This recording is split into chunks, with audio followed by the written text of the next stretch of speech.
Look, I'm not an alarmist, but I am a realist. The federal election was on May 21, 8 weeks ago on Saturday. I have not been critical of the Prime Minister or Penny Wong travelling the world. A new Prime Minister must seek to build bridges face-to-face with other like-minded leaders. Penny Wong, the Foreign Minister, understanding the rise of China, has very sensibly sought to deal with it in Australia's interests. But that's as far as it goes. As of today, we have too many of the top rung of the new government out of the country, including the Prime Minister and the Deputy Prime Minister. Yet we are confronted with a major crisis which politicians and the media continue to ignore: the imminent threat of foot and mouth disease. Last night we witnessed a magnificent victory by Queensland over New South Wales in the State of Origin Rugby League decider. Why am I saying this? Well, apart from the fact that there's barely a mention in Australian newspapers today of the foot and mouth disease crisis, what we do learn is an obscure story that Nathan Cleary will be heading off today to Bali to recharge his batteries, so we're told, before resuming the assault on the premiership by his defending premiers Penrith. The coach, Cleary's father, has given State of Origin players a week off, and we're told they're going to blow off steam in Bali. Has someone told these people that they could be carrying home a disease time bomb in their luggage?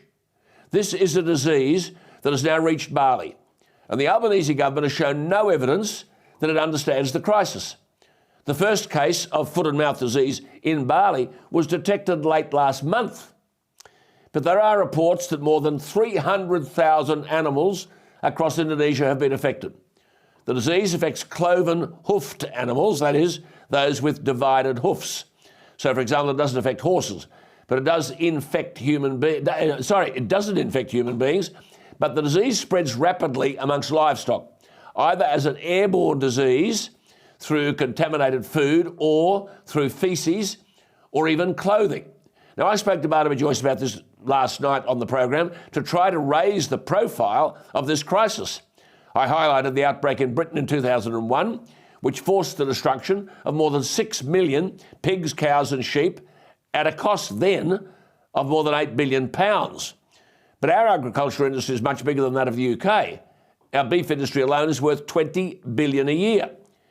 Let me say this again. If you talk to farmers in the UK today, as I have, all these years later, 21 years on, they can never forget the burning pits of animals being destroyed, the stench across the landscape, the immense distress that was caused, and the ongoing pall over the entire farming industry. If it strikes here, pigs, cattle and sheep would have to be destroyed.